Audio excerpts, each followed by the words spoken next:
नमस्ते मेरे प्यारे साथियों और विद्यार्थी मित्रों। YouTube के हिंदी शिक्षक इस चैनल पर मैं आपका सबका स्वागत करता हूं। आज हम एक महान हस्ती के बारे में जानकारी लेने वाले हैं जिनका नाम है लोक नेता वेंकट जी हीरे, जिनका महाराष्ट्र के निर्माण में बहुत बड़ा योगदान माना जाता है। भारतीय संविधान के निर्माता डॉक्टर बाबा साहब आम्बेडकर ने एक समय कहा था कि किसी समाज का केवल बहुजन होना ही काफ़ी नहीं है, बल्कि वह बहुजन होने के साथ साथ जागरूक, सुशिक्षित एवं स्वाभिमानी भी होना चाहिए। तभी उस समाज का सामर्थ्य और ताकत बढ़ेगी।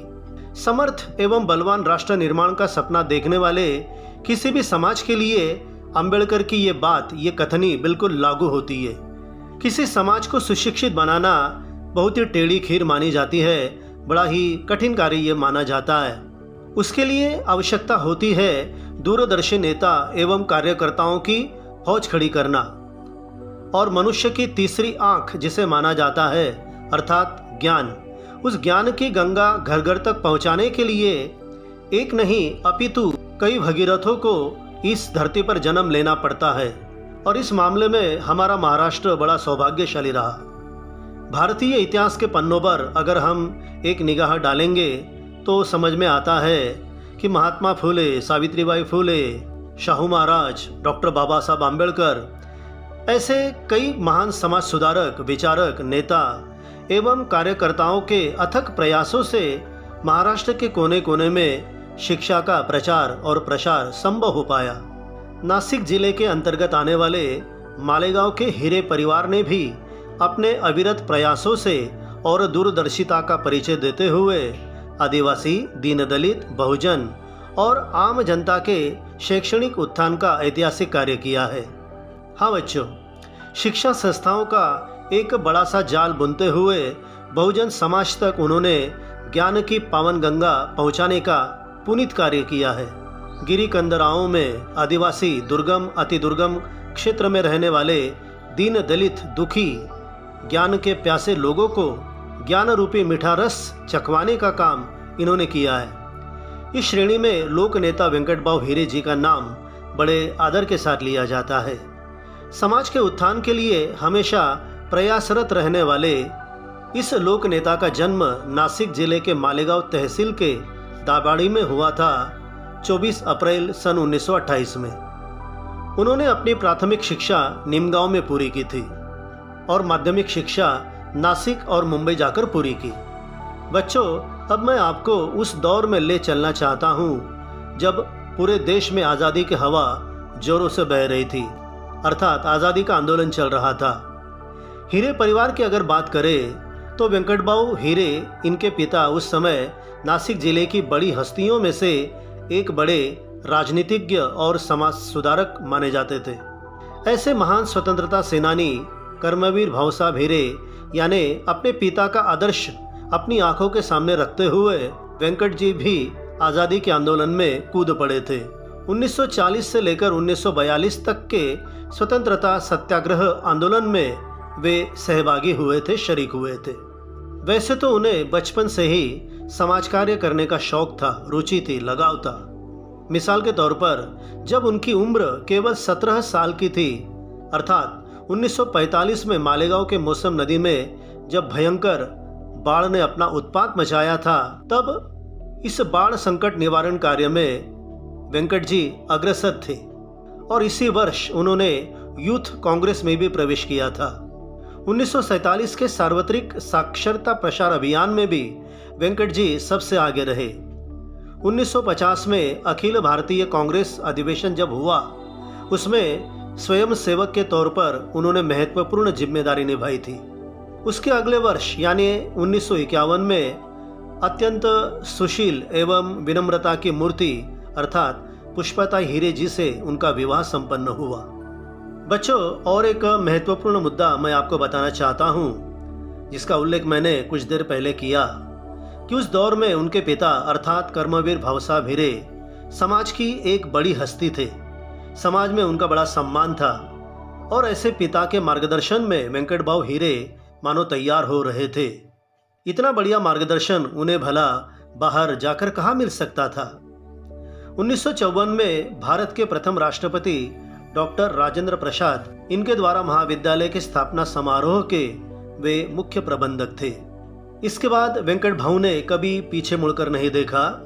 1955 में स्थापित मालेगांव के कृषि विद्यालय की स्थापना में भी उनका बहुमूल्य योगदान था। इसके साथ साथ बहुचर्चित ऐसे MSG कॉलेज अर्थात महाराजा सयाजीराव गायकवाड़ कॉलेज की स्थापना में भी उन्होंने महत्वपूर्ण भूमिका निभाई थी। फिर वह दिन भी आ गया बच्चों, जब पूरे महाराष्ट्र में मानो एक अंधकार सा छा गया। हाँ मित्रों, वो दिन था 6 नवंबर 1961 का, जब वेंकट जी के पिताजी अर्थात कर्मवीर भावसाहब हिरे इनका दुखद निधन हो गया। मानो पूरे हिरे परिवार पर वज्रपात सा हो गया।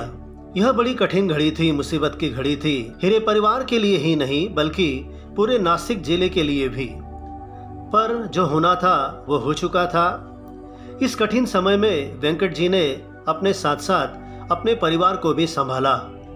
महात्मा गांधी विद्या मंदिर तथा आदिवासी सेवा समिति की नींव जो उनके पिताजी कर्मवीर भावसाहब हिरे ने ली थी, लेकिन उनके अचानक चले जाने के बाद इस संस्था का भार, इसकी जिम्मेदारी वेंकट भाऊ ने अपने कंधों पर उठा ली।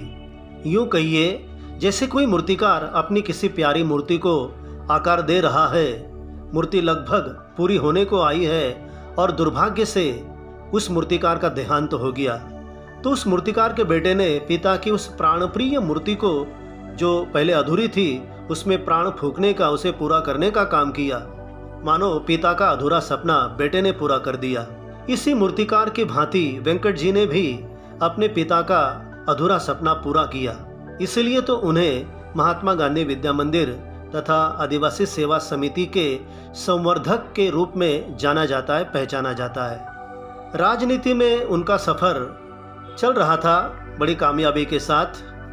1962 में नासिक जिला सहकारी भू विकास बैंक, नासिक जिला मध्यवर्ती सहकारी बैंक, महाराष्ट्र राज्य सहकारी बैंक मुंबई, इनके वे चेयरमैन के रूप में भी चुनकर आए।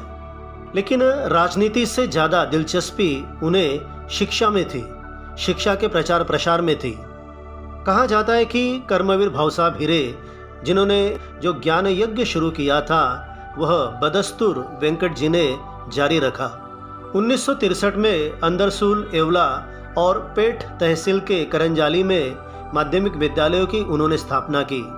मालेगांव में मध्यवर्ती सहकारी ग्राहक संघ की भी उन्होंने स्थापना की। 1964 में नासिक में और 1965 में मालेगांव तहसील के वडेल में माध्यमिक विद्यालयों की स्थापना उन्होंने की। उसके बाद रोहिला, ओझर, पेठ ऐसे दुर्गम क्षेत्रों में आश्रम शालाओं का निर्माण किया उन्होंने। 1968 से 1970 तक इन 3 वर्षों में कई बड़े महाविद्यालयों की तथा विद्यालयों और आश्रम शालाओं की स्थापना की। मिसाल के तौर पर पांडाना, करंजाली, पेठ, मनमाड़ महाविद्यालय, मुंगसा, येवला महाविद्यालय, मालेगांव का बीएड कॉलेज इसमें शामिल है, जो कि उनका अति महत्वपूर्ण कार्य था। कुल मिलाकर हम ये कह सकते हैं कि राजनीति, सहकार, सामाजिक एवं शैक्षणिक इन सभी क्षेत्रों में उन्होंने बड़ा ही उल्लेखनीय कार्य किया है।